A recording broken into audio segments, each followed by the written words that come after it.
días tengan todos ustedes. A continuación vamos a iniciar con la mesa de finanzas públicas. Vienen especialistas en la materia desde la Ciudad de México y se dará también un panorama local de cómo están las finanzas públicas, haciendo una comparativa entre los estados de la República, subrayando el caso de Coahuila. Y para ello tendremos como moderador al doctor Víctor Axel Amarillas Urbina. Él es doctor en economía, en ciencias económicas por la Universidad Autónoma de Nuevo León, tiene una maestría en economía industrial por la misma universidad y es licenciado en economía por la Universidad Autónoma de Coahuila. Al final de este foro habrá espacio para que ustedes puedan anotar algunas preguntas y se las haremos llegar al moderador para que éste se las lea a nuestros invitados. Les recordamos, por favor, que hay que tener el celular en modo silencio, por favor, para no interrumpir la dinámica del foro. Bueno, muchas gracias Luis por la presentación. Muchas gracias a todos ustedes, comunidad universitaria y sociedad civil en general, por estar aquí en la mesa de finanzas públicas para el caso de Coahuila. Y bueno, antes de presentar a los participantes de esta mesa, a los panelistas, me gustaría hacer me gustaría leer un escrito para contextualizar cuál es la situación hablando del contexto financiero público, de las finanzas públicas del estado de Coahuila. En 2017, Coahuila fue el único estado en el país cuyo semáforo estuvo en rojo en el sistema de alertas de nivel de endeudamiento de la Secretaría de Hacienda y Crédito Público. Un dato relevante es que Coahuila ocupa el segundo lugar a nivel nacional en deuda per cápita, ya que para liquidar la deuda total, cada ciudadano debería de pagar 13,666 pesos. Apenas este año, la Auditoría Superior de la Federación realizó observaciones por más de 741 millones de pesos por el manejo irregular de 5 fondos federales durante 2016. Mismos en donde la sociedad civil también detectó posibles irregularidades como la duplicidad de 28 de 39 obras ejecutadas con el impuesto sobre nóminas. El manejo financiero del Estado y los municipios han sido tema de debate constante por los malos manejos de las últimas administraciones. Sin embargo, hoy las asociaciones civiles hemos decidido profundizar más en el tema para obtener respuestas más claras. Estos son algunos datos, algunas cifras que nos sirven para contextualizar la realidad de las finanzas públicas del estado de Coahuila. Y bueno, es precisamente por lo que estamos aquí, para analizar algunos temas especiales y poder debatir y sacar ideas para cómo evitar o cómo señalar estas posibles prácticas y que dejen de suceder. Bueno, ahora sí paso a presentar a los panelistas. Tenemos a Mariana Campos, ella es coordinadora del Programa de Gasto Público y Rendición de Cuentas de México Evalúa. Es maestra en Políticas Públicas por la Universidad de Carnegie Mellon y licenciada en Economía por el Instituto Tecnológico Autónomo de México. Bienvenida.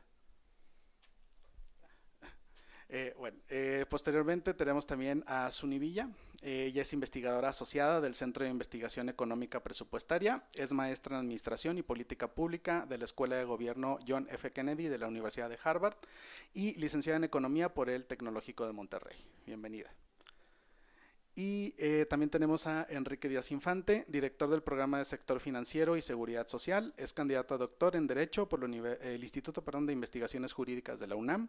Cuenta con maestrías en la London School of Economics and Political Science, una en Políticas Comparadas y la otra en Política Social y Planeación en Países en Desarrollo. Y es licenciado en Derecho por la UNAM. Bienvenido. Y por último tenemos a Marcos Amarrimpa, director general del Consejo Cívico de las Instituciones, es ingeniero industrial y de sistemas por el Tecnológico de Monterrey. Bienvenido. Bueno, ahora cada uno de ellos va a tener de 15 a 20 minutos para realizar una presentación de los temas que actualmente ellos están trabajando, de tal forma que podamos profundizar en esos temas posteriormente con algunas preguntas para cada uno de ellos, primero de un servidor y posteriormente de ustedes, de las dudas que les pueda llegar a generar, ¿sí? Bueno, le cedo la palabra a Mariana Campos para que nos haga su presentación, por favor. Pues muchísimas gracias por la invitación. Para mí de verdad es un honor venir a las entidades federativas y a tener una conversación en un recinto como una universidad, en donde tenemos la presencia de jóvenes y de organizaciones civiles preocupadas y preocupados por los temas que pues nos están aquejando como país y por supuesto también a su estado, ¿no? Lamentablemente creo que México atraviesa un momento complejo y pues poner manos a la acción. Yo comenzaría por decirles que pues hay muchos retos en las finanzas públicas. No creo que sean retos nada más para Coahuila, por supuesto, son retos en el promedio de los estados y también a nivel federal, ¿no? Como que durante muchísimos años escuchamos que las finanzas federales ya eran un tema resuelto, que el problema son los estados, y yo creo que eso ha dejado de ser cierto. Yo creo que hemos tenido tropiezos importantes a nivel federal, por lo cual el panorama no es realmente alentador para nadie. La prudencia fiscal y la calidad del gasto público pues están comprometidos. Creo que los incentivos políticos han hecho su efecto desde que México tiene una mayor competencia electoral y me parece que empezamos pues a demeritar mucho esos temas. La prudencia fiscal, en mi opinión, es como cuando uno se pone a dieta, ¿no? De hecho, las personas que están a dieta a veces dicen que están en un régimen y así es la prudencia fiscal. También es un régimen y hay muchas tentaciones en el camino, ¿no? Entonces, a veces tenemos un presupuesto y metas planteadas, pero pues el camino es largo y las tentaciones son muchas, especialmente en tiempos electorales, que si pensamos en una dieta es como en la Navidad, ¿no? Así ponerse a dieta en la Navidad, híjole, está durísimo, ¿no? Con toda la comida rica que hay en esa época, pues yo creo que así les pasa a los presupuestos y especialmente en los momentos electorales, la tentación es durísima. Entonces, los ciclos presupuestarios tienen que estar diseñados con los mecanismos adecuados para poder sobrevivir las tentaciones. Y yo creo que eso es lo que nos ha venido haciendo falta en México, que no tenemos esos mecanismos. Si regresamos a nuestro ejemplo metafórico, dicen los nutriólogos que cuando uno está a dieta no debe de pasar mucho tiempo con el estómago vacío, ¿no? Porque si no, cuando ya te toca comer, no hay manera de contenerse y entonces comes todo. Y la receta es que supuestamente uno tiene que comer poco cada rato, ¿no? Entonces, pues así también en el presupuesto hay recomendaciones. La participación ciudadana es elemental. Las medidas de transparencia y rendición de cuentas también lo son. Y no pensar que porque aprobamos un presupuesto ya se cumplió, ¿no? Es muy importante en ese sentido, México lo ha hecho mucho trabajo de revisar la consistencia del presupuesto. Y ahí está la dificultad. Entonces, nosotros desarrollamos una línea de investigación que se llama La Caja Negra, en donde analizamos de manera recurrente la consistencia del presupuesto federal y ya comenzamos también con los presupuestos estatales. Es un sitio en internet que les invitamos a conocer y además a inscribirse a nuestro boletín mensual para que reciban información sobre la ejecución del presupuesto. Creo que uno de los principales síntomas que nos dicen que algo no está bien, quiero decirles que voy a comenzar un poco con el contexto federal, pero después vamos a aterrizar unas métricas, por supuesto, indicadores y reflexiones para el caso de Coahuila y si nos da tiempo de Durango, que es una región que también importa acá, ¿verdad?, en la laguna. El tema es que pues nosotros creemos que hace falta discusión fiscal tanto a nivel federal como a nivel estatal.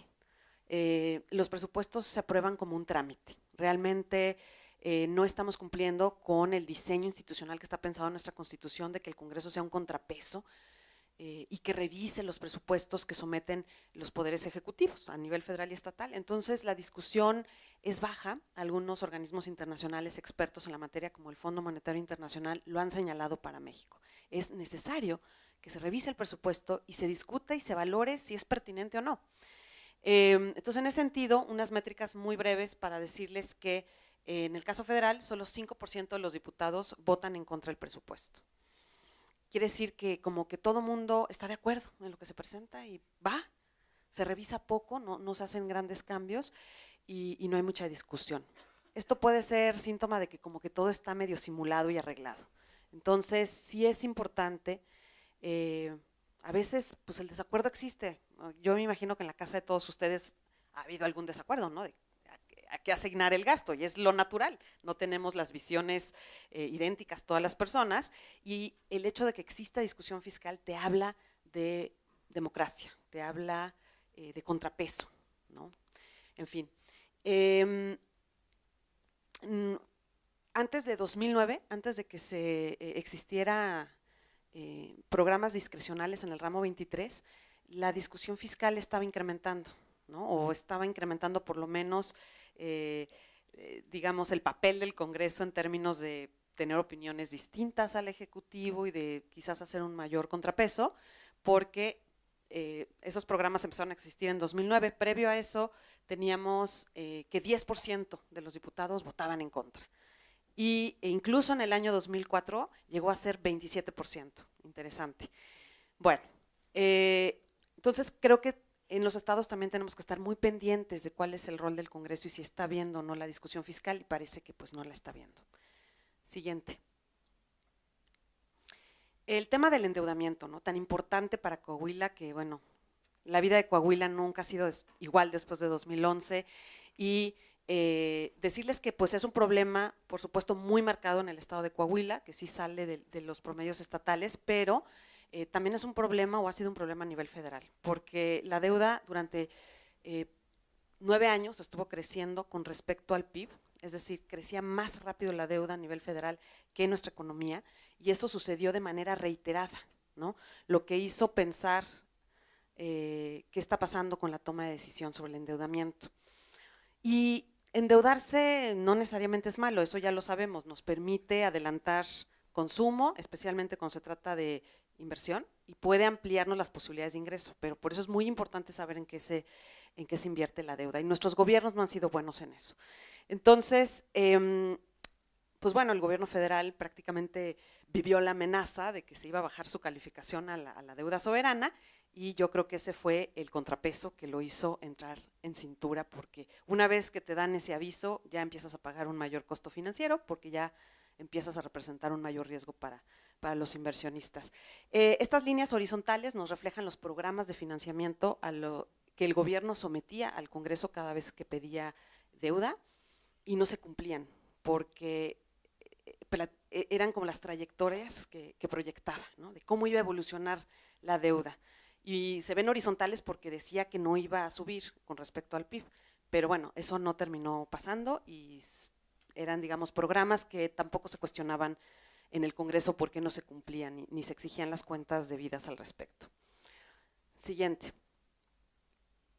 Esto nos dice muy rápidamente cuál es el panorama general de acuerdo con el balance primario, que es un indicador muy bueno para decirnos qué tan bien nos estamos portando, qué tan a dieta estamos, y lo que nos dice es que a partir del año 2008, es decir, el balance primario tiene que ser positivo y tiene que ser igual al costo financiero, ¿no? Es decir, nuestros ingresos nos tienen que alcanzar no solo a cubrir todos nuestros gastos, sino a cubrir el costo de nuestra deuda, ¿no?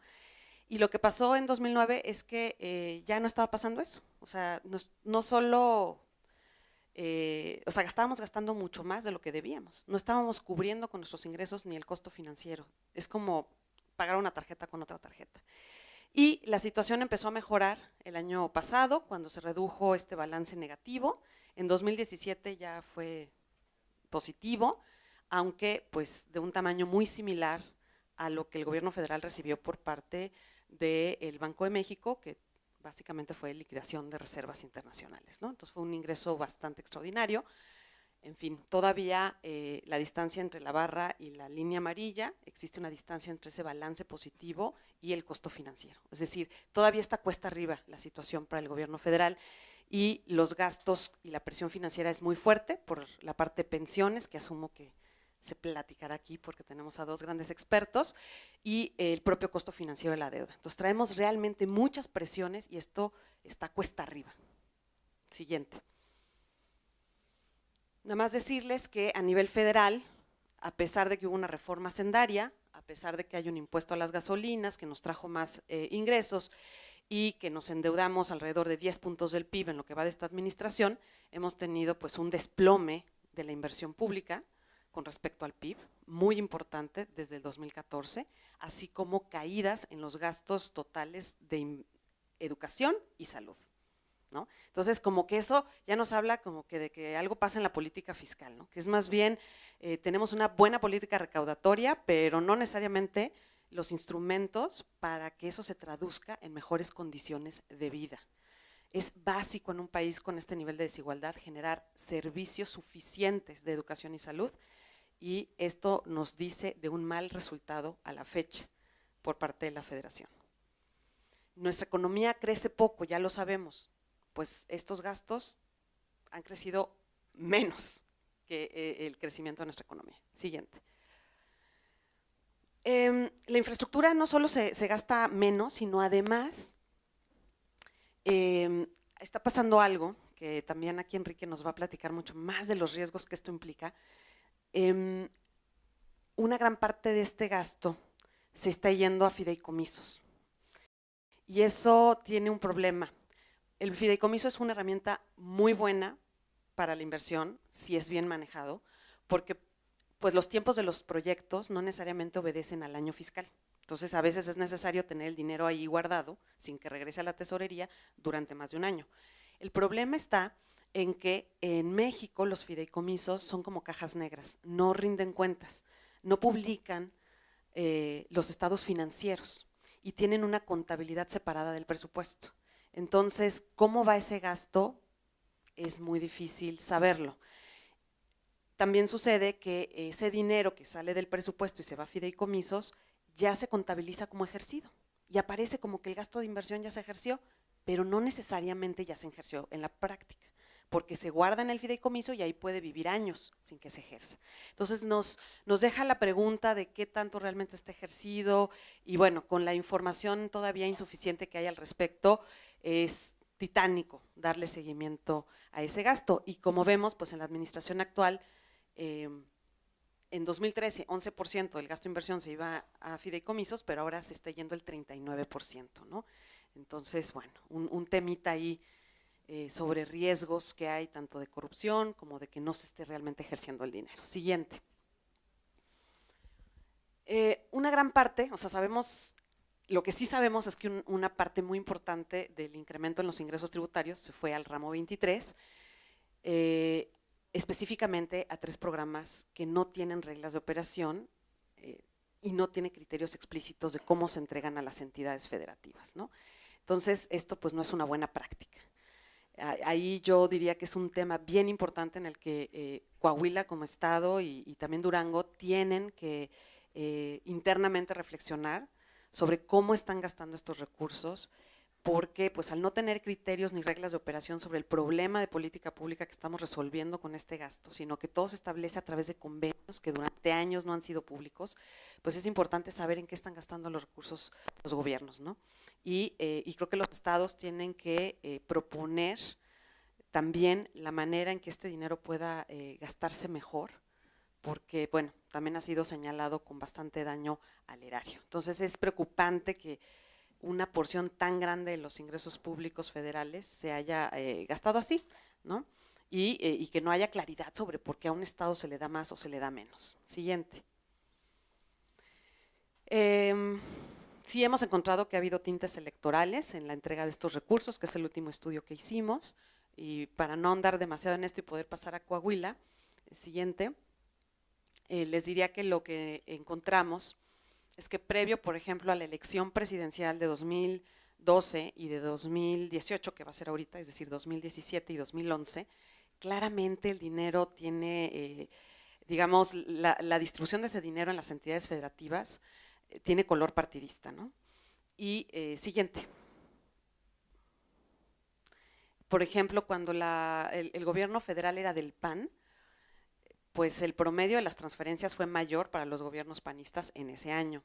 Y cuando el gobierno, pues ahorita que es del PRI, el año pasado, pues la transferencia promedio mayor fue para los gobiernos priistas, ¿no? Si este es el promedio nacional, si nos vamos a la distribución, que es la siguiente, para que vean por estado, vemos cómo cuando era panista en 2011, pues los estados azules están recibiendo pues más recursos, ¿no? Y siguiente, En 2017 lo vemos al revés, como los estados que más reciben, y no se diga el Estado de México, que tuvo elección el año pasado, recibieron mayor cantidad de recursos. Entonces, esto nos está hablando de lo que yo les decía hace rato, ¿no? Es difícil hacer dieta en diciembre, es muy difícil que los gobiernos tengan prudencia en momentos donde se preparan para elecciones, entonces es importantísimo generar una mejor regulación en la entrega de estos recursos. Siguiente. Bueno, ahora vamos muy rápido a hablar un poco de la calidad del gasto a nivel estatal, y lo que nos dice esta gráfica es que en el promedio de los estados no estamos levantando tanto la inversión, pero sí estamos levantando el gasto en nómina. Ese es un gasto que crece de una manera muy importante en el promedio de los estados, y no se diga en el caso de Coahuila. O sea, no es la excepción, de hecho es un caso preocupante, esa es la realidad. Siguiente.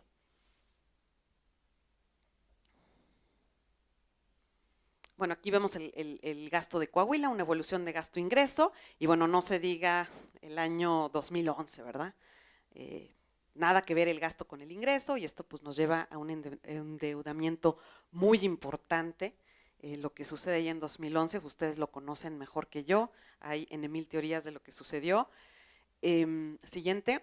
Pero pues evidentemente esto nos levantó la deuda de manera muy importante, que lo vemos con esta gráfica, que tiene además los años divididos por sexenio, y bueno, pues ya el endeudamiento de 2011 ahí, aunque ha bajado en los últimos años, pues de todos modos, digamos, se elevó el nivel por completo. Siguiente. Si lo vemos per cápita, el gasto la deuda por habitante de Coahuila sí se ve muy destaca bastante, ¿no? O sea, la línea roja es el promedio nacional, y Coahuila queda, bueno, sustancialmente arriba. La pregunta es, ¿en qué se está gastando? Bueno, pues, siguiente. Vemos que el gasto en servicios personales ha sido verdaderamente impactante, ¿no? La manera en la que sube también es tremenda, y en cambio, pues la inversión no hace un cambio muy grande. Entonces ahí ya estamos hablando de, pues de una composición del gasto cuestionable para realmente pues ampliar la capacidad del Estado en muchos sentidos. Creo que además tenemos aquí el gasto en servicios generales, ¿no? Pero uno que me llama mucho la atención, aquí no se distinguen muy bien los colores, pero el gasto en servicios de comunicación social y publicidad, ¿no? Que está dentro de servicios generales. Es increíble ver cómo en el año 2014 fue prácticamente igual al tamaño de la inversión del Estado, ¿no? Es un dato impactante. Porque bueno, pues como sabemos, es un gasto que se ha vuelto excesivo, es un tema en la agenda nacional, tanto en la federación como en los estados, pero Coahuila sí hay que decir pues que es el estado que más gasta de toda la república. Entonces el gasto per cápita es muy elevado, y es muy importante obviamente revisar este gasto, o sea, ser muy exigentes con este gasto. Ahorita hay una regulación que parece ser que se va a hacer obviamente a nivel general, que va a venir del Congreso por la sentencia de la Suprema Corte de Justicia de la Nación al respecto, pero es un gasto que hay que decirlo con claridad, se está financiando propaganda de políticos. O sea, no es necesario que los estados ni la federación gaste lo que se está gastando.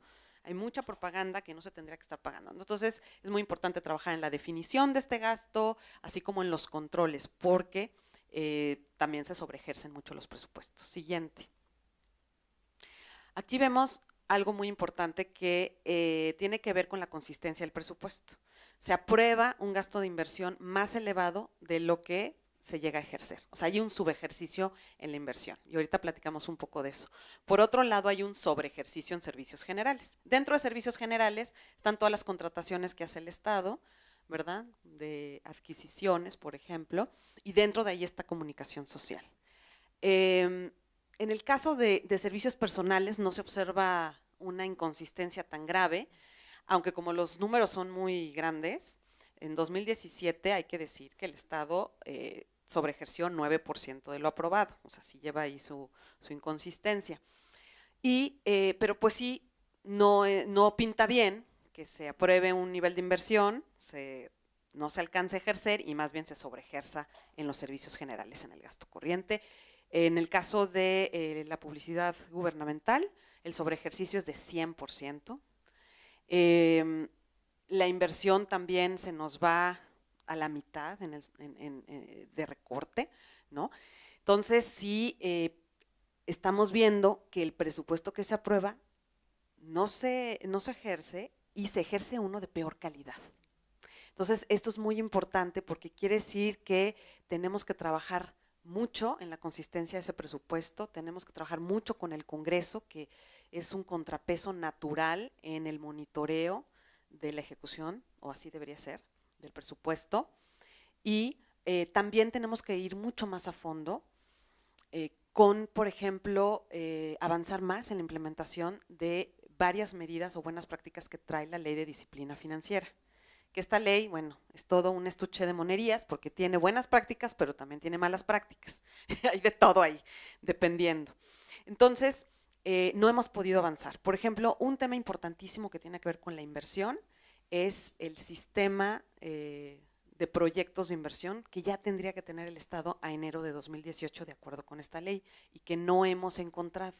Es decir, ¿cuáles son los proyectos que se van a financiar con la inversión pública? ¿No? Y todavía no llegamos a cumplirlo cuando ya lo tendríamos que tener. El subejercicio en la inversión nos dice que hay deficiencias generalmente pasa porque hay deficiencias en la planeación y preparación de los proyectos. Entonces, eso quiero decirles que es un problema también a nivel federal, el que traigamos proyectos que empezamos a construir y no los tenemos bien preparados. Tenemos una idea conceptual del proyecto, pero no las especificaciones técnicas suficientes. Entonces vamos definiendo el alcance en la marcha y esto es súper ineficiente. Hace que los proyectos sean mucho más caros, que haya retrabajo y que se terminen mucho más tarde.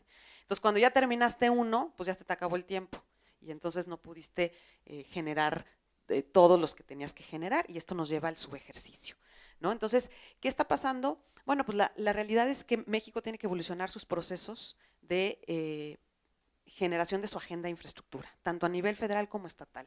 El día de hoy está politizada la agenda de infraestructura.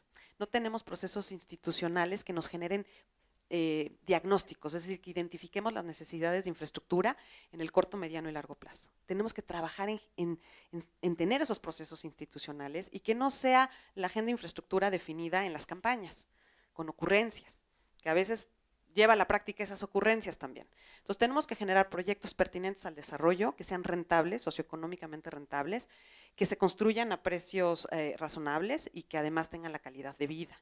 Y eso es un gran reto. Planear infraestructura toma mucho tiempo y no les interesa a los políticos con visión cortoplacista generar la agenda pertinente, ¿no? Es cuál voy a poder yo hacer, con cuál voy a poder tomarme la foto. Esos son los incentivos.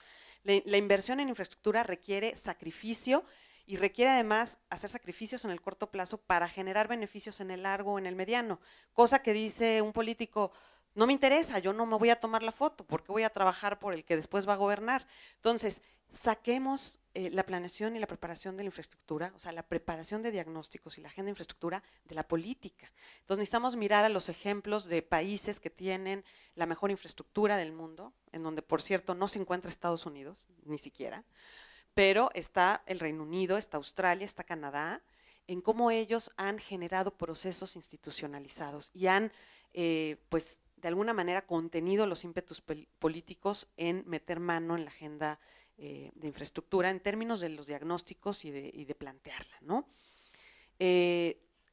Vamos a oír que los gobiernos están desesperados, nos van a vender la idea de gastar en infraestructura, pero por eso tenemos que ver, oye, más gasto en infraestructura, pues no estás ejerciendo el presupuesto.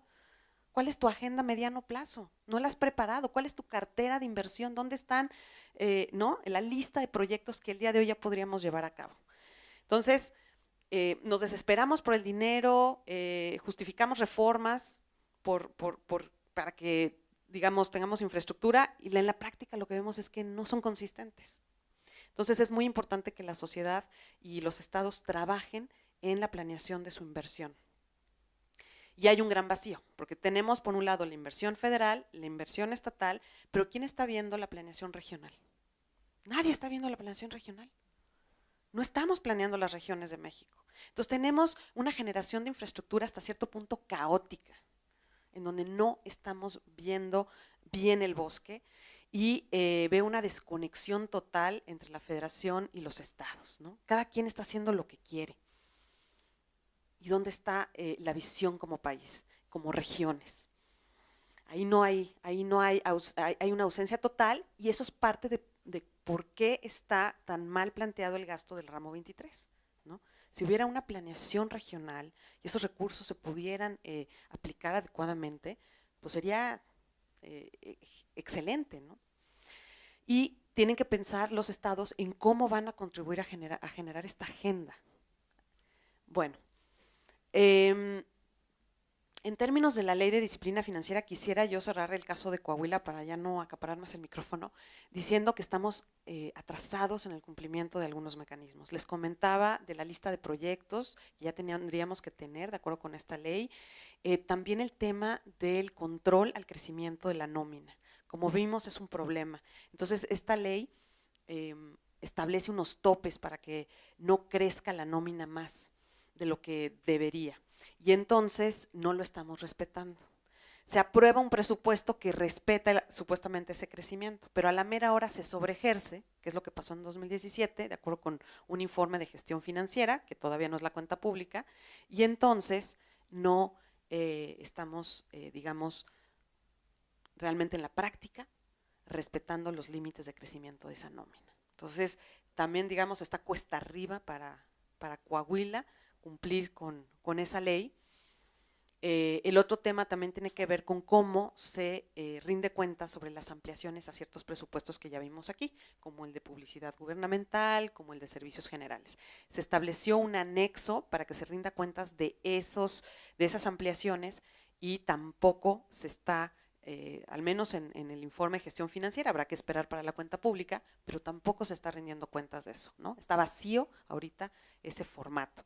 Entonces sí creo que hay un papel bien importante que tiene que hacer el Consejo Cívico, que además lo está haciendo porque su estudio sobre el doble financiamiento de obra pública es genial, y importantísima también el entendimiento que haya en las universidades, en los académicos y en los alumnos sobre los retos que tiene Coahuila en materia financiera. Entonces, para cerrar, pues tenemos que generar planeación en infraestructura, no solo pedir que se gaste más, sino ya tenemos nuestra cartera, y ahí tiene que trabajar la sociedad civil mucho en exigir procesos de diagnóstico objetivos a mediano y largo plazo, mejorar la composición del gasto público. Tenemos que ser muy estrictos con ese gasto en publicidad gubernamental, que está completamente excedido. Entonces, importante darle seguimiento a lo que está pasando en el Congreso Federal para regular este gasto. Por ahí está el rumor de que el 6 de abril el diputado nos quiere dar madruguete con esa ley.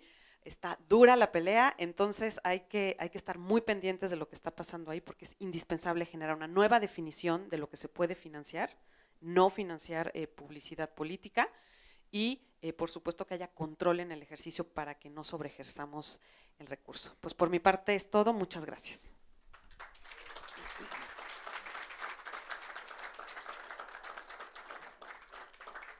Muchas gracias, Mariana. Ahora le cedo la palabra a Suni Villa para que haga su intervención, por favor.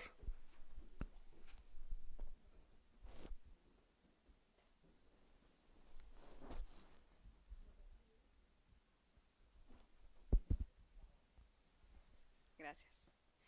Pues una vez más agradecer la invitación, y para mí es un gusto estar aquí con ustedes esta mañana para compartir lo que desde el Centro de Investigación Económica y Presupuestaria es una preocupación, y me encanta ver que estemos en esta sala reunidos distintas generaciones, porque creo que el tema de las finanzas públicas y desde el CIEP es lo que hemos estado tratando de concientizar y de hacer que exista mayor participación ciudadana en estos temas.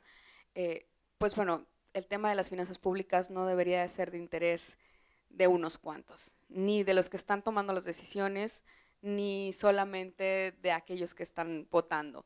A fin de cuentas, cuando tomamos decisiones en finanzas públicas, estamos tomando decisiones para aquellas personas, para las generaciones que están hoy y también para las generaciones del mañana.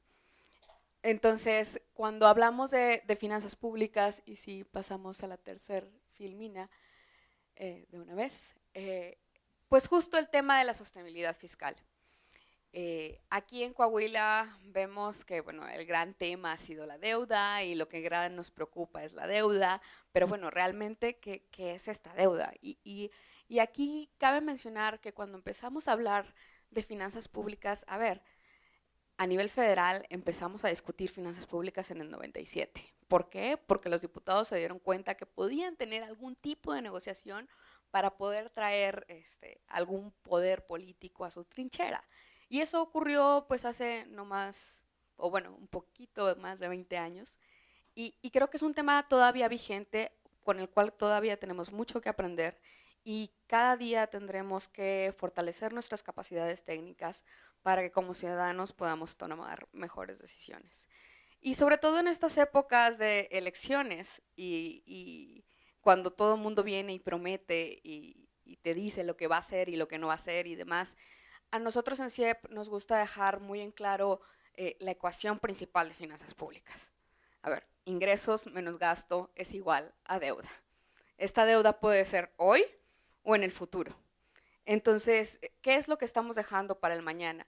Obviamente, si estamos gastando más de lo que ingresamos, pues obviamente cada vez le vamos a dejar menos gasto a las generaciones que vienen, y aquí es todo un problema porque lamentablemente a nivel federal y con todos los temas de gastos ineludibles que hablaré un poco más adelante, pues bueno, estamos dejando morir a una generación y lamentablemente mucha de esa generación está aquí presente.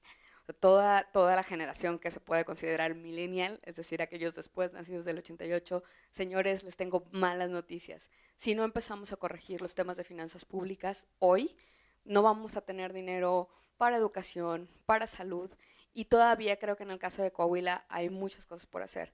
Como bien mencionaba Mariana, pues bueno, si recordamos en 2006, pues bueno, la deuda per cápita que tocaba en Coahuila era de 246 pesos. Dices, bueno, ok, pues el Estado ya me endeudó, pero pues son 246 pesos, más o menos lo puedo sacar.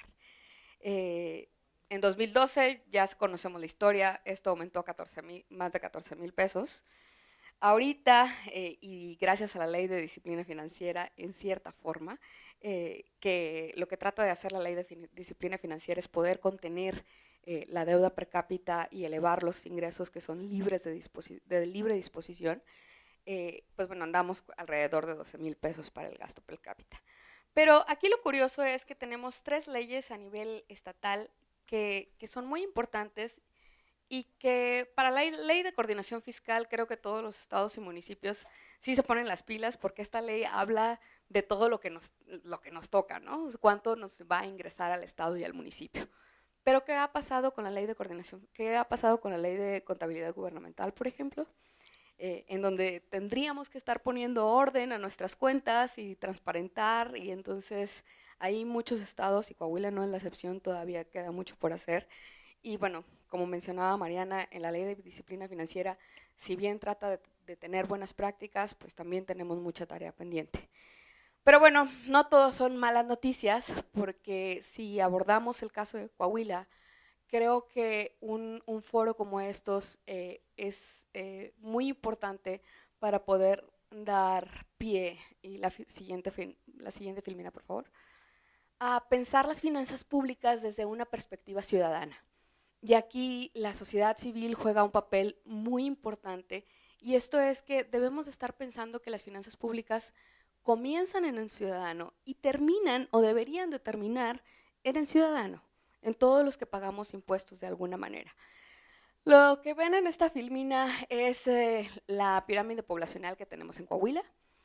Si ven, pues todavía hay una población bastante joven, en donde hay más mujeres que hombres, y esto todavía hay gran capacidad para poder aprovechar este bono productivo que a nivel nacional ya se nos pasó.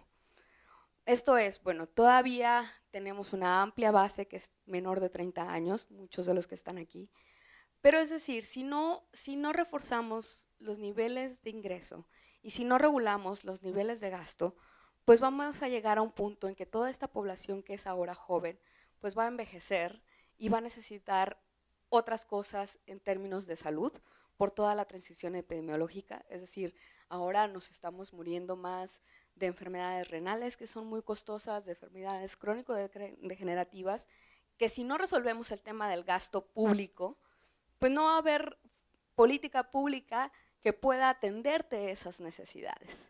Entonces, pues vayámosle ahorrando, porque si no resolvemos este problema, pues no vamos a tener ni una pensión asegurada, ni tampoco temas de salud.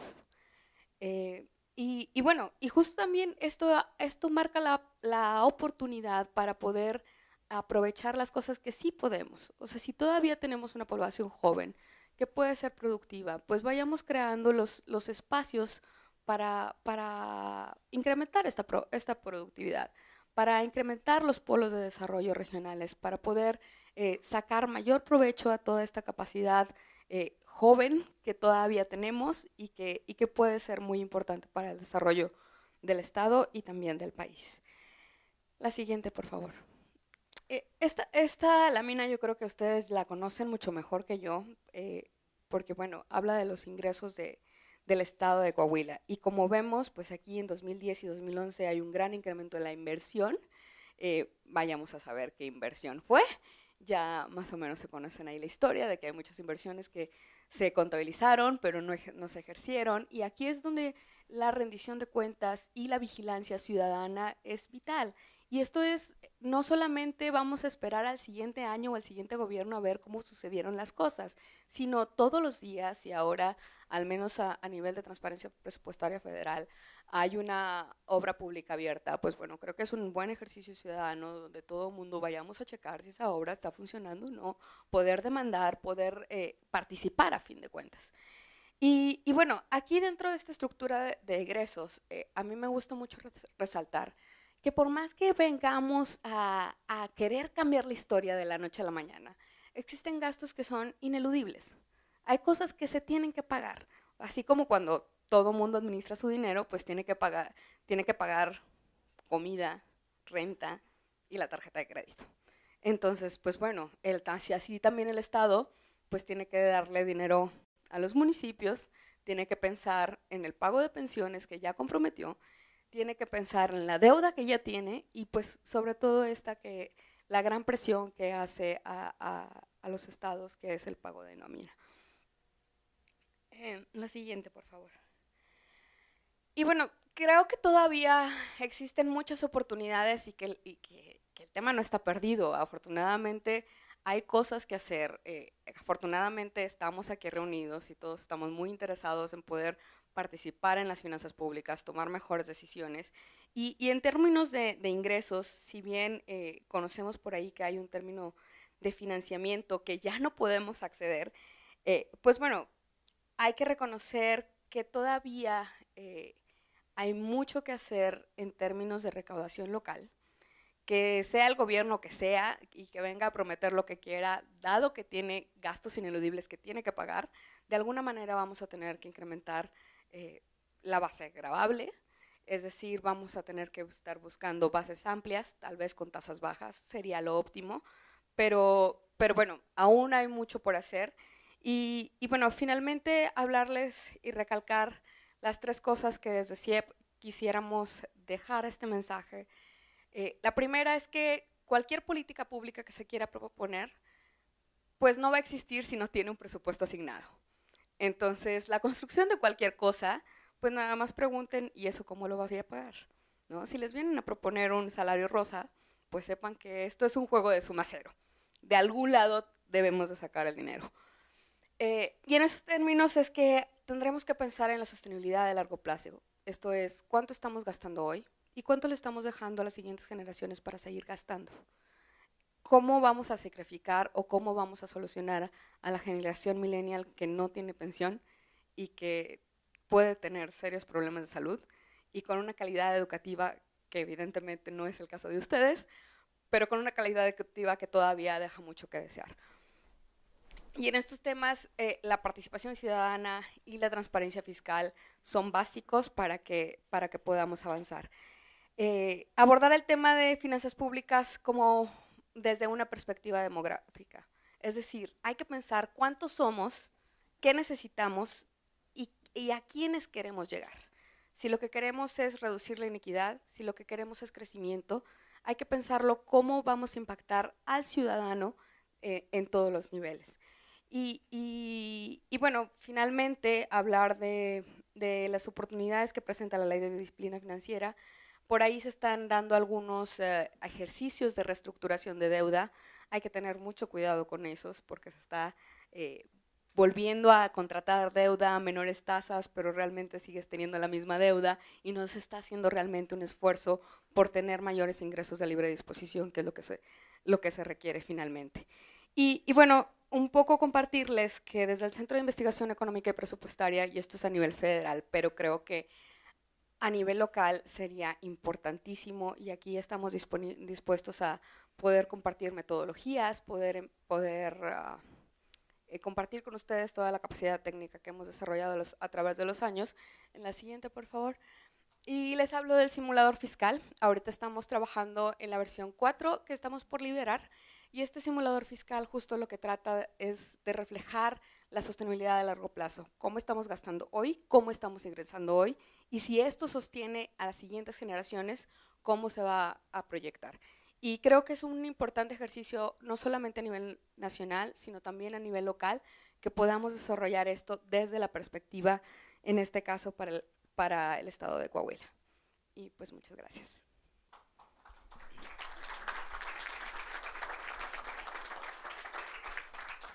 Muchas gracias, Uni. Ahora cedo la palabra a Enrique Díaz Infante para su intervención, por favor. Muchas gracias, Víctor, muchas gracias, Marco, Luis Alfredo y a todos los organizadores de este evento. Me parece fundamental que estemos aquí discutiendo sobre el tema de las finanzas públicas, porque este tipo de discusiones van generando ideas y conciencia.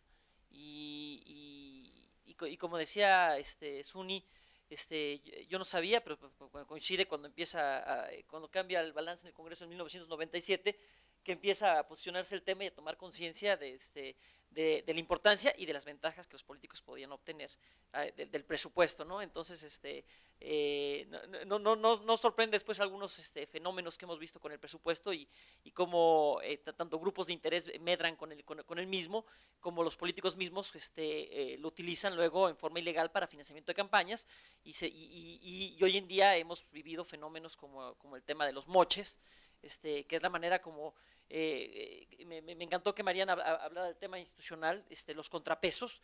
Bueno, en México tenemos los contrapesos perdidos y eso es lo que nos ha debilitado también mucho la deuda, y por eso se nos disparó la deuda y todo, porque ahí antes de entrar de lleno a la exposición, pero compartirles algo que nosotros vivimos en el Centro de Estudios Espinosa Iglesias, y junto con otras organizaciones de la sociedad civil, que nos permitió conocer hasta qué punto están deteriorados los contrapesos en la sociedad. Y es un caso representativo, pero para mí fue muy, muy evidente, que fue el nombramiento de esta niña Paloma Merodio como vicepresidenta del INEGI, una niña muy capaz, muy inteligente, con hasta posgrados en Harvard, una de Harvard y del ITAM, economista y todo. Entonces tenía todos los, pero no cumplía con los requisitos de ley. ¿No? O sea, simplemente, la niña se le veía que traía todo el fuelle para llegar lejos, más allá y lo que le sigue, pero hay requisitos de ley, hay un Estado de Derecho, y no los cumplía ni de cerca, pero había un interés del Poder Ejecutivo de alguna manera capturar el INEGI, que es quien cuenta la historia de la pobreza en este país, cuenta la historia de la inflación. Entonces puede contar la historia de un sexenio de manera rosa o no, o como es. Entonces, este nombramiento, bueno, pues a mí me parecía tan evidente que yo dije, bueno, esto no va a pasar, no pasa ni la prueba de la risa. Y a la mera hora ver a los senadores votar así, dije, bueno, ahora ya entiendo la captura que desde el Ejecutivo se ha ejercido sobre el Poder Legislativo a través de un flujo de recursos demencial, el ramo 23, que además los estudios que Mariana ha hecho sobre el presupuesto y sobre la caja negra del ramo 23 son muy buenos, se los recomiendo, pero ahí queda evidenciado cómo se ha dado toda esa captura. A ver, señor diputado, pues así como dijera el prócer, la tierra es de quien la trabaja, usted jale recursos, desígneselos a qué compadre se lo va a dar, cosi politics, el amiguismo, a qué precio se va a construir la infraestructura. Entonces, bueno, y ese es un tema. O sea, cuando hablamos de lo que estamos gastando en infraestructura, que decimos estamos bajísimos, deberíamos estar gastando el 8% del PIB en infraestructura y andamos aproximadamente en el 3% de infraestructura. Y además vayan ustedes a ver de qué calidad, ¿no? Porque además, como se decía, no hay una planeación. Mariana hablaba de la planeación. Mi padre me cuenta que cuando él trabajó en obras públicas, pues decían, oye, ¿cuáles son las obras prioritarias para el gobierno? Entonces hacían una relación, las trabajaban, lo planeaban y todo, y entonces les daban prioridad. Y entonces de repente llegaba el secretario de Obras Públicas y dicen, ¿qué creen? Me hablaban de Hacienda sobre una lanita. A ver, sáquense el proyecto. Y dice, pues en la prioridad deberíamos hacer esta presa. Pues metámosla a la presa. Entonces había una planeación. Hoy en día de repente pues no nos sorprende ver museos barrocos en Puebla, que es el caso que hemos estudiado, que no digo que esté mal que haya un museo barroco, o sea, no lo digo, pero no sé si sea la prioridad. No es sorprender, y es un poquito sobre construir la presentación. Son 10:35, arranca 10:31, entonces estamos bien. Sobre esas obras, un museo barroco o una escalera que lleva no sé dónde en Yucatán, o estos tantos centros de servicios integrales que se van generando en los estados y municipios. Señores, ahorita les voy a explicar por qué. Eso es deuda oculta. Entonces, y eso le da vida eterna, bueno, no digo que eterna, pero sí te da lustros, décadas de sobrevivencia políticos que de ahí pueden vivir, porque les da un contrato de prestación de servicios de una obra que se hizo sobre costos, ahí salió para la campaña electoral, salió también para el patrimonio, el enriquecimiento patrimonial. No debe sorprendernos que ahorita el rosario de los Duartes y de los Borges en Quintana Roo y todas estas cosas, o sea, es como que un desenvolvimiento natural de lo que ha pasado con el presupuesto. Entonces, esos son las finanzas, los problemas que estamos viendo con las finanzas públicas, y yo quisiera construir mi presentación primero. A ver, la deuda es, mi presentación va a ser sobre el problema de la deuda. ¿Es un problema? Dos, ¿por qué es un problema? Tres, la deuda que les voy a platicar, ¿es toda la deuda? O sea, la que nos dicen, ¿sí? ¿Es eso o nos falta? Ya Suni nos adelantó aquí que bueno, pues pensiones, ahí hay un pendiente, no se sabe, proveedores tampoco, y lo que les voy a platicar que son las APPs, y todos los fideicomisos de los que decía Mariana y que le ha tocado vivir mucho ahora que está muy metida en el tema del aeropuerto y de muchos proyectos de infraestructura, cómo se construyen a partir de los fideicomisos mal llamados privados. Y pues, señores, secreto fiduciario. Oye, transparencia, no se puede, o sea, ¿qué te puedo decir? Oye, pues son recursos públicos, es que el secreto fiduciario, entonces, y ahí hay toda la opacidad en el ejercicio del gasto, ¿no? Y cerraría hablando un poquito de lo que va a ser la propuesta que el SEI estamos por sacar de lo que es lo que consideramos que debe ser el México del 2018, y que vamos a presentar a la sociedad civil, a los equipos de los candidatos y todo, buscando incorporar el tema de movilidad social. Porque como bien decía Suni, o sea, ¿y esto a dónde pega? Pues pega en las generaciones que vienen. Entonces, si traemos un desastre, a ver, no seamos negativos, oportunidades de mejora en las finanzas públicas y en el presupuesto, bueno, ¿a quién le está esa no mejora que no estamos logrando? ¿A quién le está pegando? Pues educación, salud, infraestructura, y eso tiene un impacto intergeneracional, y con la carga de pensiones que va creciendo y la estamos cargando, qué bueno que no soy millennial, qué bueno que no voy a tener que pagar eso, y pobre de mi hijo Lorenzo, porque sí se le estamos dejando muy, muy pesada a las generaciones que vienen, y tenemos que hacer algo ahorita, ¿no? A ver, es un problema. Si uno ve el promedio de la deuda pública en la OCDE, que tiene los países de la OCDE, pues es 74%. Entonces, oye, Enrique, a ver, pues ya dejemos ser escandalosos, ¿no? La de México es 47% del PIB, la de los países de la OCDE es 74%.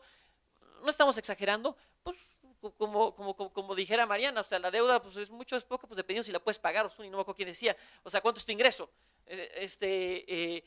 es mucho o poco dependiendo de cuánto ganas y cuánto ingresas y cuánto tienes para pagarla. Entonces, en México sí tuvimos un crecimiento demencial desde los gobiernos de Calderón, sobre todo por la crisis financiera de 2008, y ahí pues siguiendo políticas de ejercicio del gasto para que no se nos cayera esto, se soltó el gasto y lamentablemente en México pues, nuestra debilidad es el gasto corriente. Entiéndase, nómina, servicios personales, nuevamente ahí Mariana y todo México Evalúa lo han documentado muchísimo en la Caja Negra del Presupuesto, pues esa es nuestra gran debilidad, e infraestructura poca y mala. Entonces, sí es un problema de ver el 48%, pues además, como se llama Mariana, eso fue con excedentes cambiarios ahí, usando las reservas, los remanentes de operación, como le llamaron, de Banco de México, con lo que se le bajó un poco a la deuda para presentarlo ahorita en el 48% del PIB y que Fitch, Moody's y las demás calificadoras, y Standard & Poor's no nos bajaran la calificación, pero eso no está sostenible en el tiempo, o sea, porque no estamos subiendo los ingresos. Y el problema es que nuestros ingresos tributarios están en el 17% del PIB, siendo que los ingresos tributarios de los países de la OCDE están en un promedio del 34%.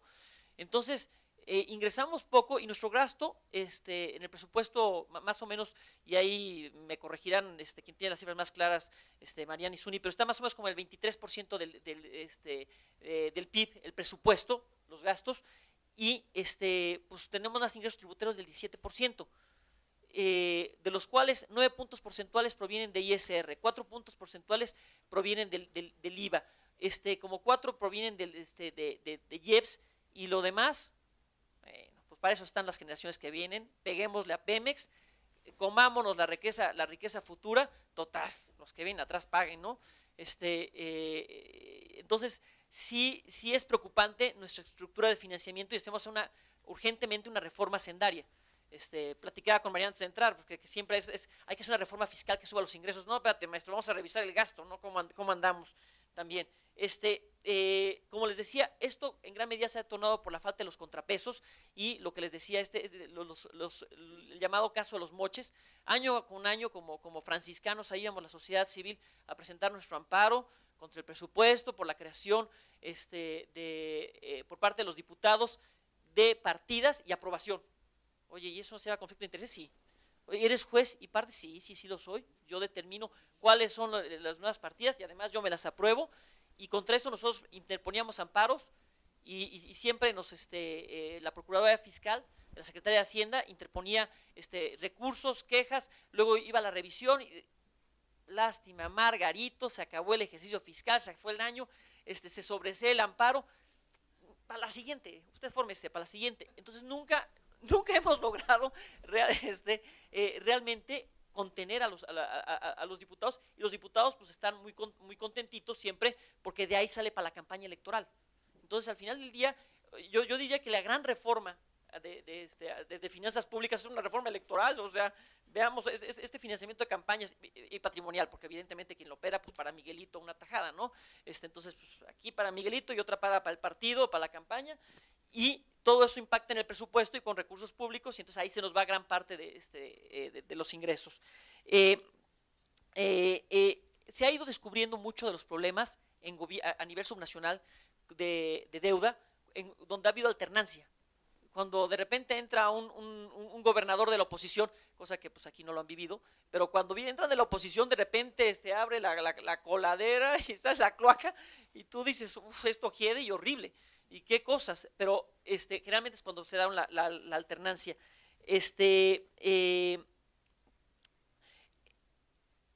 Ahora, ¿es toda la deuda? No es toda ese 48% que nos presenta el gobierno federal y que llegó hasta el 53% del PIB, porque no estamos contabilizando, como decía bien Zuni, pensiones, que está calculado más o menos que el gasto de pensiones corresponde al pasivo actuarial. Ojo, considerando que el último pensionado que pudiera haber de CFE, de Pemex y de todos esos, y de la generación de transición, que ahí también me incluye, que somos beneficiarios. Claro, hay quienes vivimos en el sótano del edificio y hay quien vive en el penthouse, pero de todos modos somos beneficiarios de un sistema de repartos de pensiones universales. Bueno, el pasivo actuarial más o menos se calcula en 120 puntos porcentuales del PIB. O sea, ni el PIB de todo un año alcanzaría para pagar las pensiones si se juntaran, claro. Estas pensiones se van dando en el tiempo, pero la expectativa de vida va creciendo. Por eso Zuni dice muy bien cuando dice, a ver, tenemos que hacer unas finanzas públicas con enfoque demográfico, o sea, para pensar en los que vienen y cómo nos está este cambio demográfico y la pérdida del bono demográfico y el envejecimiento, cómo nos está pegando, ¿no?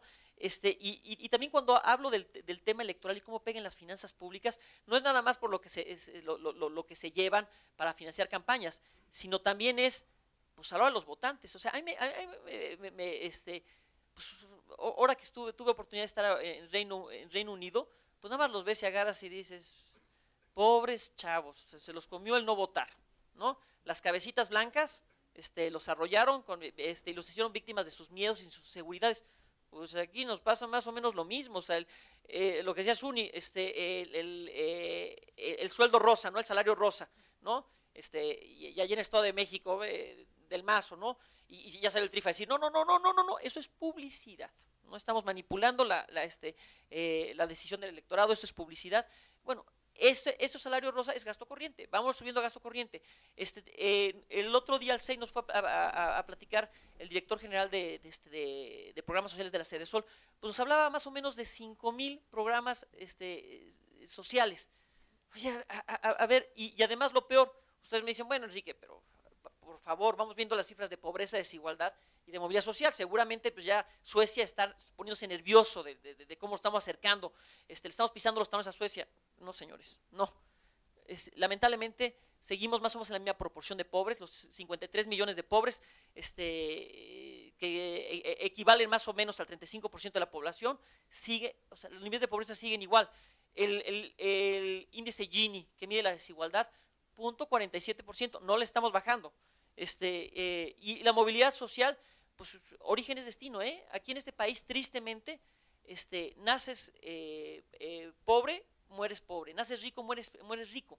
Es difícil que haya movilidad, que haya fluidez de clases sociales, y esa fluidez solo se da con educación, se da con salud, se da con infraestructura, y es el gasto que además, con oportunidades. Sí, claro, no, me encanta la interacción, pero exactamente, es que o sea, no se están dando esas oportunidades, y es lo que esa es la gran injusticia intergeneracional que estamos aplicándole a los que vienen atrás.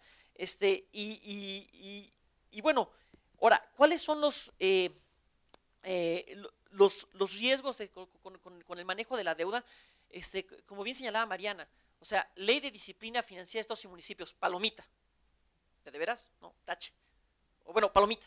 No, tache. A ver, cuéntanos, ¿cuáles son los taches? A ver, no, las palomitas. No, bueno, pues ya tienen los semáforos y van. Pues ok. Ahora, de los taches. Podrá Mariana platicar más de los taches, que hicieron un estudio ahí de esa ley de disciplina financiera. Pero uno de los grandes taches, que es, o sea, contrasentido de cualquier teoría de palitos uno sobre manejo de la deuda subnacional, es que permiten el rescate de la deuda.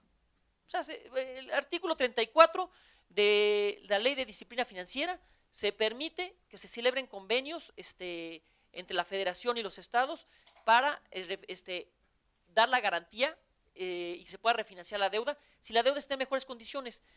Y cuando uno revisa la deuda dice, oye, de veras, pues con mi American Express se la financió más barato este estado. O sea, de veras son deudas que están a unos niveles brutales, y que refinanciarles no es cuestión rocket science. O sea, de veras, mejor saco mi tarjeta y yo la refinancio y sale más barato. Entonces, no se estableció en la Ley de Disciplina Financiera que se tendría que esa deuda auditar para verificar que fuera constitucional. O sea, el artículo 117, fracción octava de la Constitución, establece cómo tiene que ser la deuda, aprobada por 2/3 partes del Congreso. La regla de oro tiene que dedicarse solo deuda para inversión de infraestructura. Bueno, todo eso no está contemplado en ley de disciplina financiera simplemente con que sea más barata. Oye, ¿y cuál fue el origen de esa deuda? ¿Y cuál fue el destino? ¿Para qué se utilizó? No, es más barato, ya se cumplió. O sea, a ver, es un brinquito de, usted tiene que brincar esta barrera para que le demos este beneficio. Pues mire, es una barrera de 10 centímetros, así, ya, lo logró. Bienvenido, se firma el convenio discrecionalmente con la Secretaría de Hacienda. Entonces, está terrible ese tema en específico de la Ley de Disciplina Financiera de Estados y Municipios, estableció en el artículo 34 del mismo, ¿no? Entonces, y ahorita, pues es el riesgo electoral, ¿no? De repente, ya me imagino cómo van a ser las cosas, digo, no tengo información, pero ya imagino que va a llegar el secretario de Finanzas de Quintana Roo así asfixiado y ya de decir, oiga, secretario, mire, que no se preocupe, mire, haber venido antes, podemos arreglar las cosas muy bonito, aquí hay un convenio, lo firmamos y a ver, ¿cómo anda el mapa electoral? ¿Cómo están? ¿Qué tiene que ver?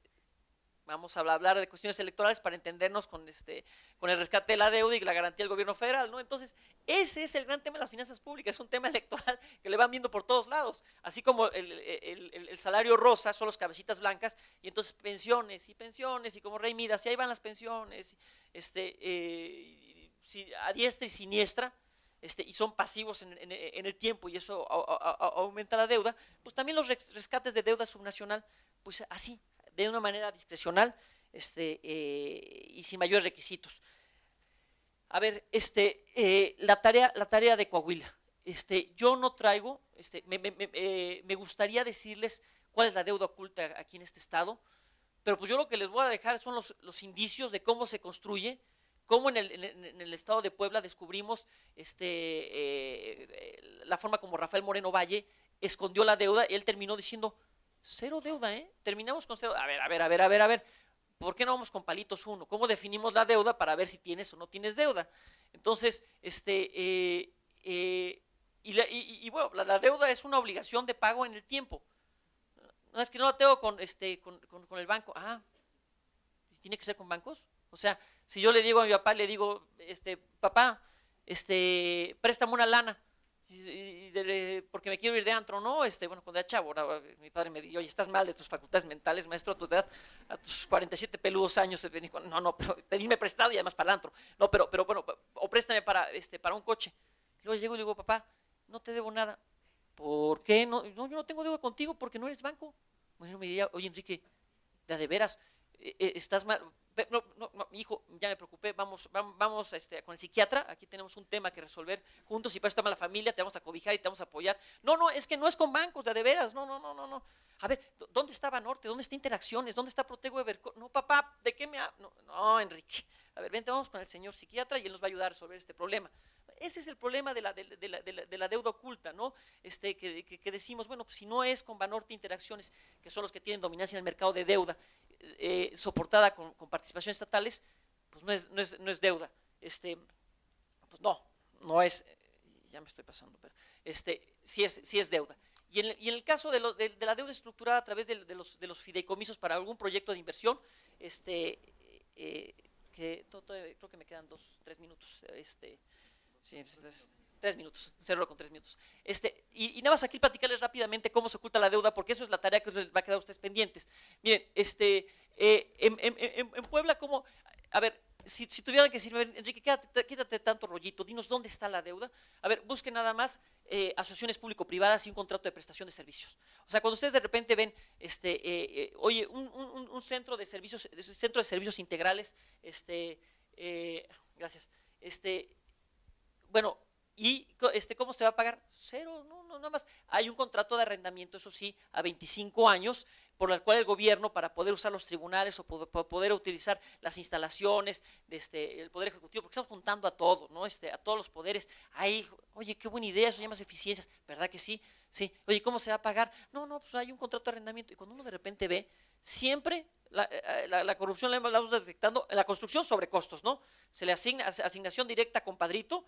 Ya vimos que que creo que, no sé si fue Fundar o quién hizo el estudio, no, fue el IMCO, que sacaron que el 80% de la obra pública fue por adjudicación directa, ¿no? Entonces a compadrito primero, luego con sobrecosto, y luego ya salió para la campaña electoral, salió para Miguelito, y luego en el tiempo avientas un contrato de prestación de servicios para arrendamiento, para la operación, mantenimiento y el arrendamiento, y ahí vas metiendo el costo hasta que de repente te salen con unos gastos impresionantes. Fondo Monetario Internacional y OCDE ya agarró y dijo, ¿sabes qué? Está muy bueno para hacer infraestructura, las APPs, pero ya no me está gustando que haya opacidad y se pierde el control del gasto en esos fideicomisos privados. Entonces, es un gran problema. Ustedes, la tarea pues es descubrir lo que nosotros descubrimos en Puebla gracias a un abogado, Rodrigo Díaz Gargari, que hizo un trabajo de 2 años, IFAI, amparos, con el IFAI local, el Instituto de Transparencia Local, para obtener los contratos de fideicomiso, el F-144, en el cual se afectó el impuesto de nómina. Cuando Mariana hablaba del impuesto de nómina, de veras, así como ustedes digan, oye, ¿qué indicadores? Impuesto de nómina, o sea, casi no recaudan nada los estados, pero lo que recaudan, que es tenencia predial, impuesto de nómina. El impuesto de nómina les encanta afectarlo a un fideicomiso generalmente es de administración y fuente de pago, que va a servir de garantía de proyectos. Proyectos, tú dices, pues es proyecto de infraestructura, generalmente está en la ley de deuda pública estatal. La definición de deuda es ahí donde sirven con la cuchara grande y entonces dicen, ¿sabes qué? No es deuda los proyectos de inversión, ¿no? Oye, pero la fuente de repago es pública, porque si fuera un proyecto que se financiara con el peaje, por ejemplo, una carretera, pues los usuarios lo están pagando, pues no, sí me queda claro que no hay deuda. No, pero siempre aquí en México, para que no haya riesgo del desarrollador, metemos recursos presupuestales y entonces en el tiempo se tiene que pagar eso. Entonces, si hay una obligación de pago y en el tiempo, eso se llama deuda. Juan, te llamas, no le digas de otra manera, ¿no? Porque esas son nuestras discusiones con Hacienda, que decían, no, ya se me olvidó el nombre, se llama Marisela, o no sé qué, la que estaba ahí, la titular de unidad, Marcela. Ella la que llevaba, era la titular de unidad de coordinación con entidades federativas, pues siempre nos decían, no hay deuda, no, pues eso es deuda, ¿no? Entonces, estos son los proyectos, se afecta a un fideicomiso el impuesto sobre nómina, que sirve como garantía al constructor, se autoriza cuáles los proyectos se califican, y esos, y luego llegan con el banco, y entonces el constructor llega, y ahora sí, le pide el constructor directamente al banco el crédito, o una empresa de propósito específico, el banco le da dinero, y entonces ese banco se va a repagar con el impuesto de nómina en el tiempo que queda afectado o el que lo sustituya. Nosotros tenemos detectados más o menos como 22 estados donde se ha hecho modificaciones a la ley de deuda pública, a la ley de deuda estatal, a la ley de adquisiciones, a la ley de obras, para determinar que proyecto de inversión no es deuda. Y ojo, señores, siempre que vean proyecto de inversión, pero que la fuente de repago, ojo, que la fuente de repago sean recursos públicos, eso se llama deuda, va a ser en el tiempo. Y seguramente se oculta detrás de un PPS, de un contrato de prestación de servicios para el arrendamiento, para la operación y mantenimiento de esa planta. Así es como se oculta la deuda, y luego ya podemos platicar quizás de los que tengan aquí ustedes sospecha, seguramente han de ser válidas. Gracias.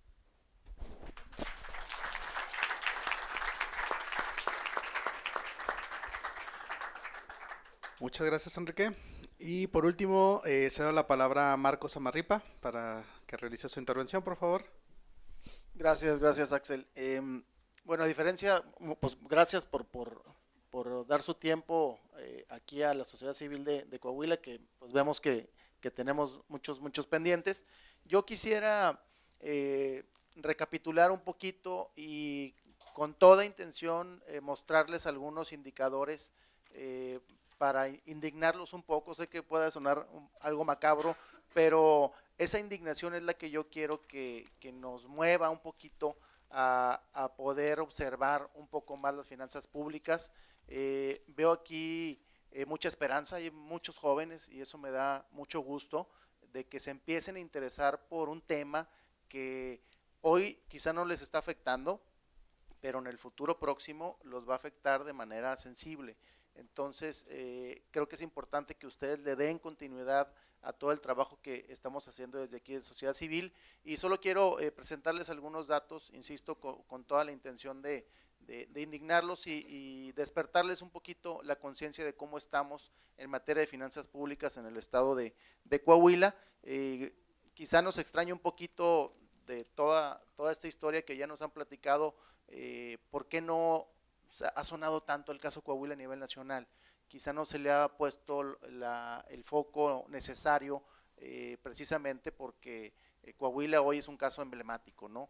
Y quizá muchos nos cuestionamos por qué no se ha hecho a nivel nacional tanto ruido, como en el caso de Chihuahua, como en el caso de Veracruz, por citar algunos. Rápido, la primera diapositiva. Obviamente sabemos que hay una indisciplina presupuestaria, no solo en el estado de Coahuila, y en todo el país, pero nos llama mucho la atención que efectivamente en años electorales haya esta indisciplina. Por citar datos, aquí en el estado, en el 2017 se ejercieron 8.500 millones de pesos más de lo que el Congreso aprobó. Ya hablamos aquí que no existen contrapesos. Efectivamente, esta es una señal muy clara de que no existen contrapesos.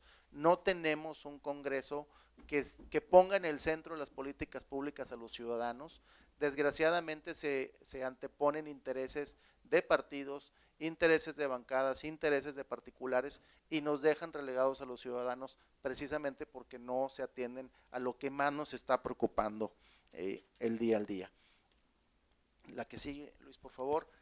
Mariana citaba un caso. Bueno, esos 8.500 pesos, ¿en dónde están? ¿En qué se está gastando? ¿En qué se gastaron? ¿En qué se ejercieron más? Aquí cito yo algunos rubros, los 5 que yo consideré más importantes. En ayudas sociales, nada más para que se den una idea, la diferencia entre lo aprobado contra lo ejercido fue del 292%. En subsidios fue un 272%. En la publicidad oficial, que cerraré con un dato muy importante que quiero que se lleven ustedes, creció un 170%, prácticamente se triplicó lo que se ejerció de lo que el Congreso aprobó. En deuda pública también se incrementó un 23%, y en los servicios personales, que también ya sé que se ha comentado mucho, creció un 10%, casi 18,000 millones de pesos se destinaron a la nómina. Aquí, mientras llega Luis a cambiarle, me gustaría empezar con ayudas sociales. Son 4 o 5 filminas las que quiero nada más tocar rápidamente, sé que ya estamos con el tiempo algo encima. Aquí les pongo el top 10 de las entidades con mayor gasto per cápita en ayudas sociales. Coahuila está en el lugar número 3, ¿sí? Esto no se ha dado a conocer, y volvemos al tema inicial. ¿Por qué no se ha tocado el tema de Coahuila a nivel nacional? Tan solo en el 2017, año electoral, obviamente, se gastaron 3.140 millones de pesos en el pago de ayudas sociales, algo así como que cada coahuilense pagó 1.300 pesos, 1.306 pesos de ayudas sociales, así de grave. La siguiente, que también tocábamos el tema aquí por los expertos, el tema de la nómina, el tema de la burocracia. ¿Cuánto nos cuesta a los coahuilenses? Estamos en deuda, en gasto per cápita, en el lugar número 6 a nivel nacional, ¿sí? Con mayor gasto en servicios personales. En el 2017, como ya lo mencioné, se gastaron 18,000 millones de pesos en nómina. 1 de cada 3 pesos de todo el gasto del Estado se fue a nómina. 1 de cada 3 pesos, imagínense eso. Y como pago de servicio a los trabajadores del Estado, cada coahuilense nos tocó pagar casi 6,000 pesos, casi 6,000 pesos del gasto de todo el Estado.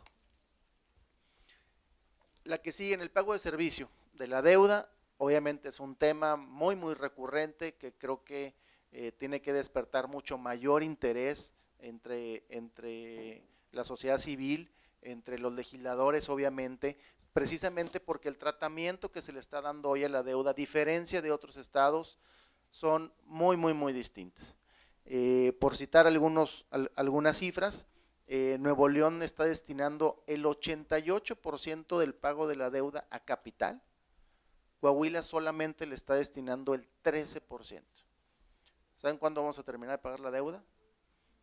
Ustedes, jóvenes que están aquí, les estamos hipotecando, les estamos heredando una deuda de la cual ustedes ni siquiera saben que la tienen que pagar.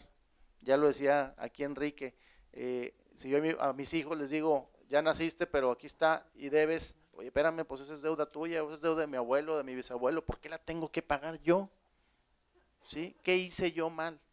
¿Sí? Por eso la necesidad de seguir observando y de estarnos involucrando organizadamente, precisamente para hacer un contrapeso que hoy pareciera que no tenemos. Mientras Coahuila destina el 74% del pago de la deuda o intereses, el 74%, nos están comiendo los intereses definitivamente. Nuevo León solamente destina el 12%. ¿Qué se tiene que hacer? ¿Qué se tiene que hacer? ¿Qué tiene que hacer el Congreso para cambiar esto? Y mucho está aquí en nosotros, ¿sí? No podemos permitir que se hereden grandes cantidades de deuda a ustedes los jóvenes que son el futuro, ¿sí?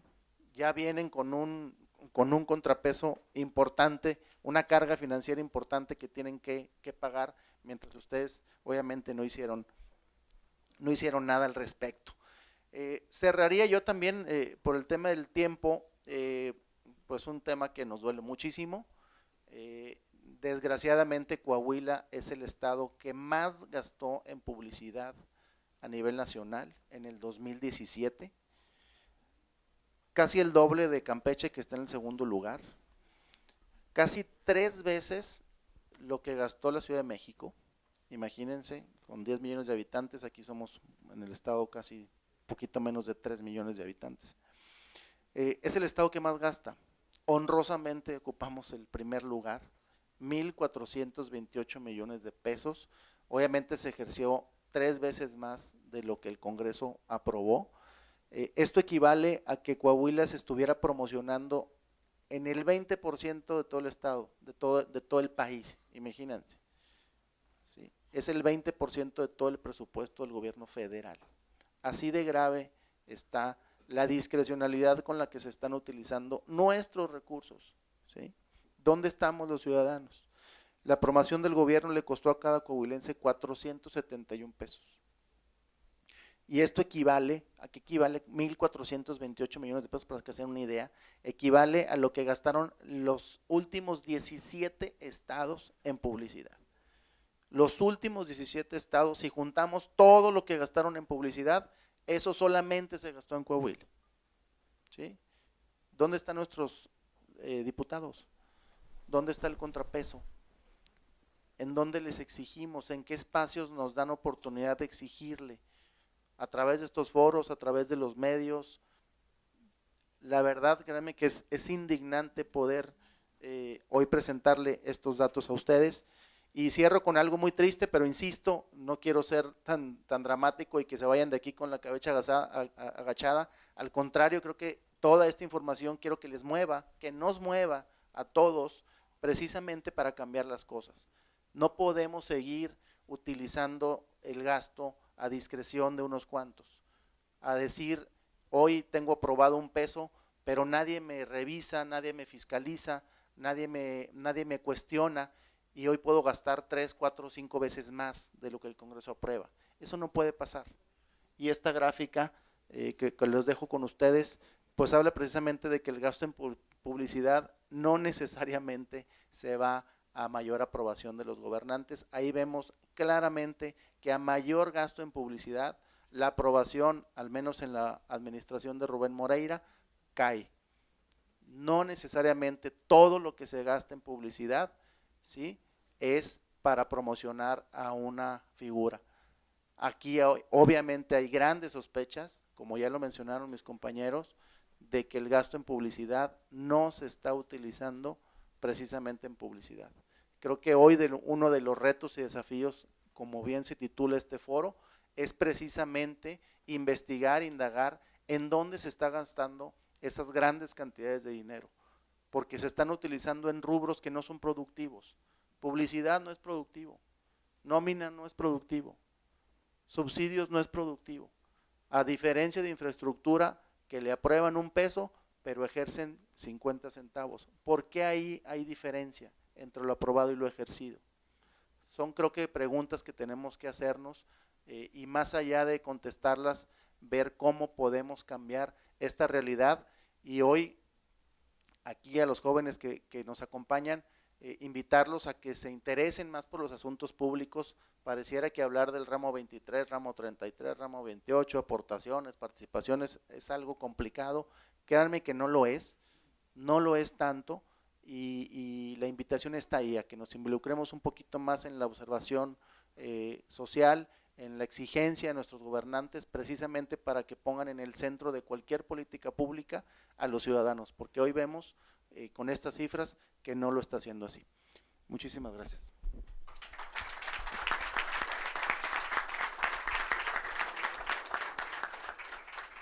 Muchas gracias, Marco.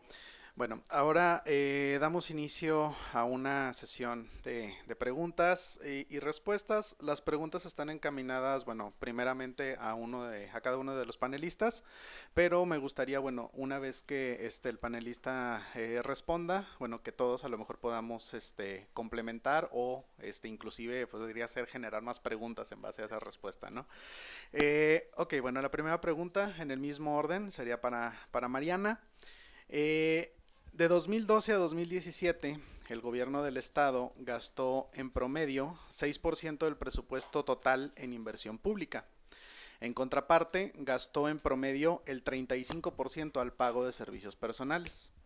Sin embargo, a pesar de que se gasta mucho más en nómina que en inversión, existe el problema que acaba de comentar Marco, que el gasto en inversión no se ha ejercido completamente, ya que tan solo el año pasado se aprobaron 4.045 millones de pesos y solo se ejercieron 2.648 millones de pesos, un 35% menos. En años anteriores, algo alrededor del 50% en promedio. Entonces, bueno, con este contexto, la pregunta sería, ¿cuál debe ser la postura y qué medidas debe de tomar el nuevo Congreso para exigir una política de gasto eficiente en inversión pública? Bueno, como había comentado un poco, creo que es tener un subejercicio en inversión es como, no el peor resultado, aunque sí es un mal resultado. Primero porque nos dice un problema y nos está reflejando un problema. Eso no es lo peor. Lo peor es cuando existe el problema y no sabemos que existe el problema. Hay simulación. Entonces, eso es lo que pasa a nivel federal, ¿no? Durante muchos años hubo enormes críticas al subejercicio en inversión federal y ¿saben cómo se arregló? Mandando el dinero a los fideicomisos, cajitas negras de las que no podemos saber qué está pasando adentro, porque un fideicomiso es un ente financiero y no publica sus estados financieros. ¿Eso no les suena como loco? O sea, no sabemos la situación patrimonial de los fideicomisos. ¿Qué significa? Que no sabemos cuánta deuda oculta tienen y no nos permite saber cuándo se está ejerciendo realmente el recurso, qué está pasando con el gasto de inversión. Entonces, eso es todavía peor, ¿no? Ahora, sin embargo, sí nos está hablando de un problema. Nos está diciendo lo que planeamos no se está concretando, ¿no? Y esto puede ser por dos razones. Primero, porque deliberadamente dices, no me interesa invertir. Tengo una elección el próximo año y lo que yo quiero hacer es financiar ayudas sociales, que son básicamente programas sin reglas de operación y entregar dinero y generar clientelas. Eso es lo que es. Y no tengo tiempo de invertir, porque invertir implica planear, diagnosticar, implica generar estudios para saber la factibilidad de un proyecto, ir a la comunidad, cuestionar cómo el proyecto los afecta, cómo lidiamos con las externalidades del proyecto, hacer análisis sobre si daña o no al ambiente, hacer trámites porque por aquí va a pasar una vía. Entonces, como va a pasar una vía, tengo que a lo mejor expropiar y hacer todo ese trámite enorme. Entonces, gastar en infraestructura es tardado, requiere visión de mediano y largo plazo, algo que no existe en la agenda política. Y es más fácil en años electorales regalar el dinero con los salarios rosas, ayudas sociales, como nos lo está planteando Marco, y por favor, en un año electoral, o sea, ¿quién quiere invertir? Esos beneficios los va a ver quién sabe quién, igual y ni es de mi partido, ¿no?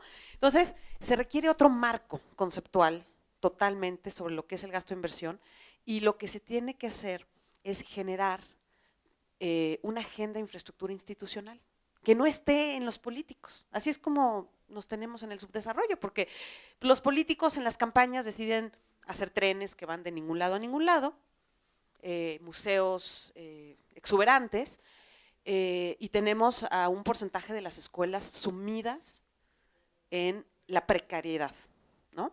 Entonces, necesitamos generar planes de infraestructura. Los estados han dependido tremendamente de la federación en este tema y eso ha generado también una relación no positiva.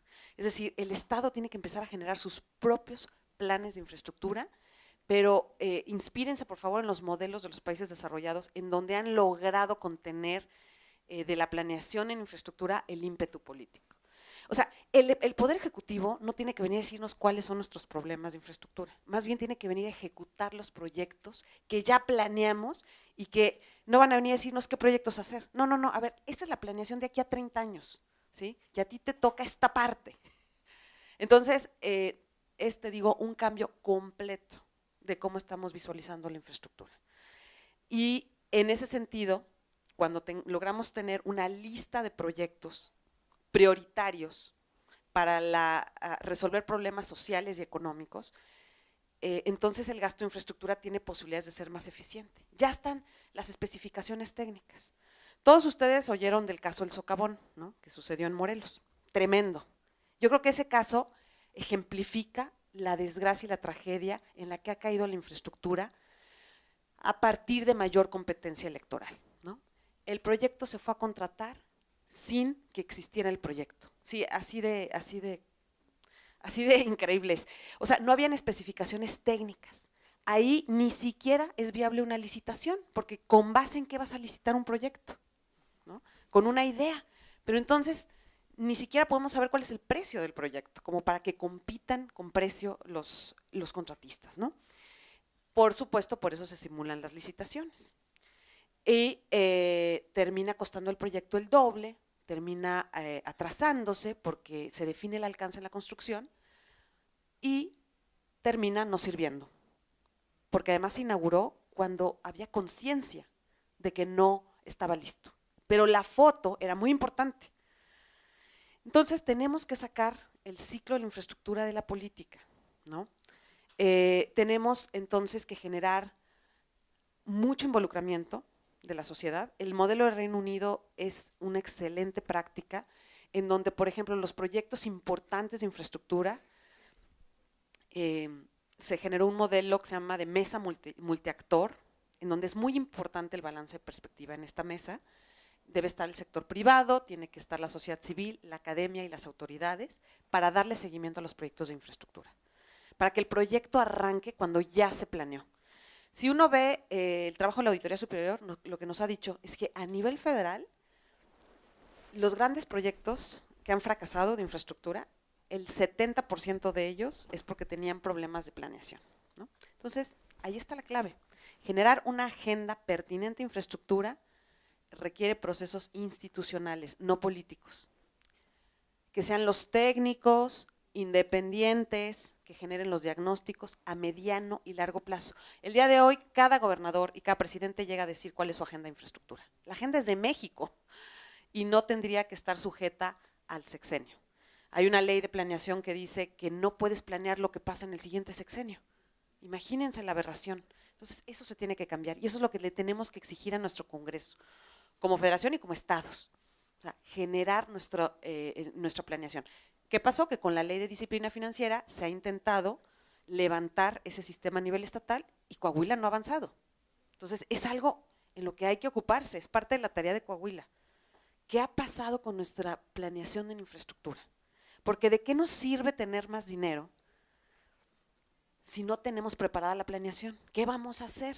No es enchilame otra, hacer un proyecto de infraestructura. Entonces, nos llega más dinero a través del ramo 23, pues obviamente vamos a ir a financiar ayudas sociales y a entregar el dinero que nos dé votos.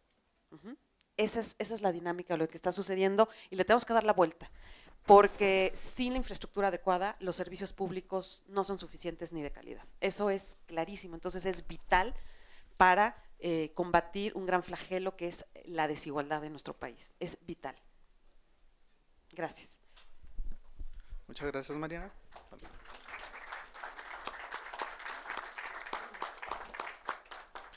Bueno, ya por el tiempo y para no dejar de lado las preguntas del público, me gustaría utilizar las preguntas del público aquí para continuar con el proceso.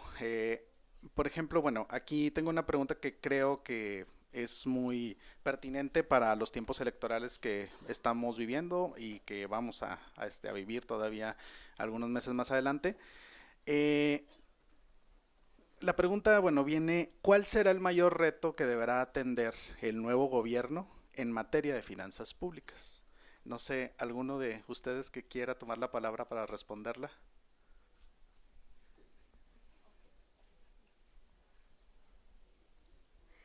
Bueno, creo que más que un reto debería de ser una exigencia ciudadana. Y aquí esta tarea sí me la tomé para el caso de este estado.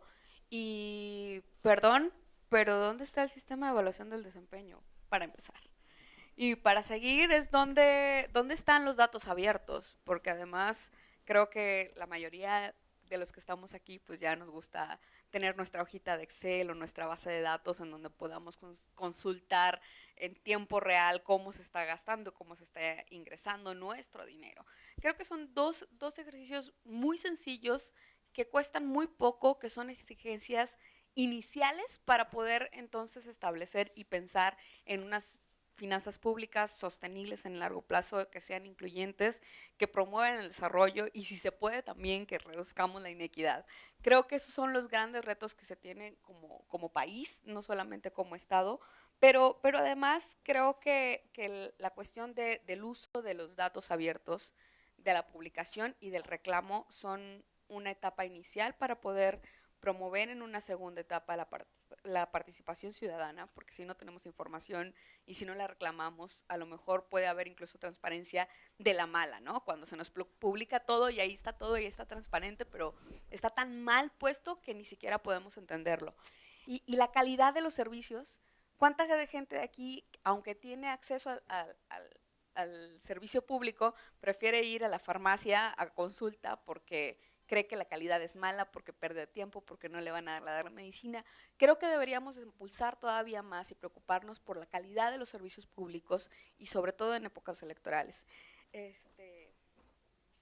Y bueno, sobre todo también creo que como responsabilidad ciudadana y en tiempos de participación, ¿quién de aquí conoce a su diputado local? ¿Dónde está su oficina? ¿Cómo voy y le reclamo? Creo que esos son ejercicios básicos de participación que deberían de caer en la conciencia de todos y ojalá todos de aquí nos vayamos con las ganas de saber quién es nuestro diputado y a quién le podemos ir a reclamar las obras de infraestructura, los servicios públicos, el ejercicio correcto de los recursos o al menos las inquietudes que se tienen a nivel local. Gracias, Sonia. Sí, Adelante, sí, Ricardo. Víctor, y muy brevemente, porque mis 20 minutos o 26, estoy apenado al respecto. Nada más, diría, reforma hacendaria y después pensiones. Si tuviera dos balas de plata para el próximo gobierno, reforma hacendaria y pensiones. A mí me da risa cuando de repente salen propuestas que creo que son muy necesarias como un ingreso mínimo garantizado. Digo, sí, bien, en la época del desempleo, con los riesgos que hay de perder un ingreso, urge ese tipo de propuestas, pero ¿y cómo se va a pagar?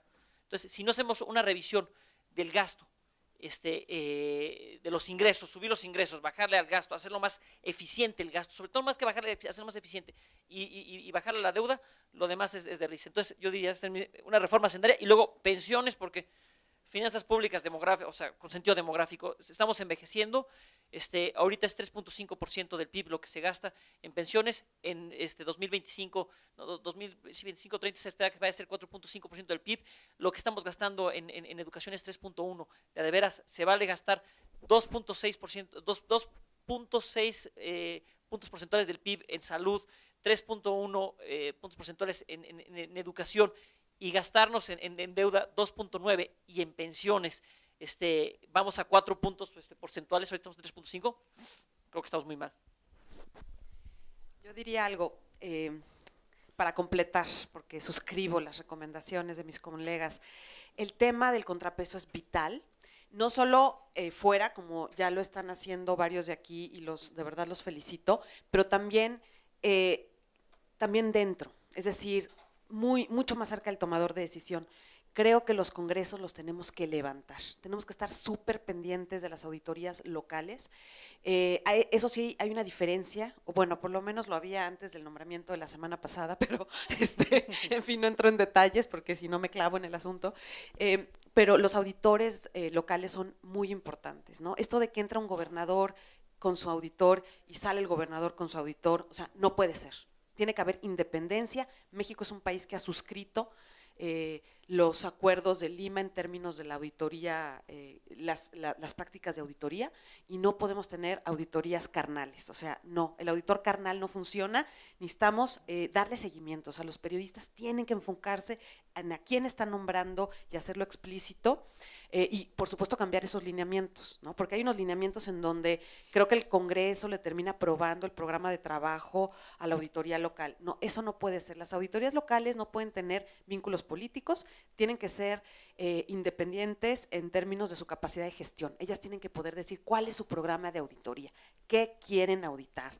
En ese sentido hay que también apoyar mucho que tengan vínculo con la Auditoría Federal, que ha generado un programa de capacitación para auditorías locales, y por supuesto también generar cuadros técnicos adentro del Congreso.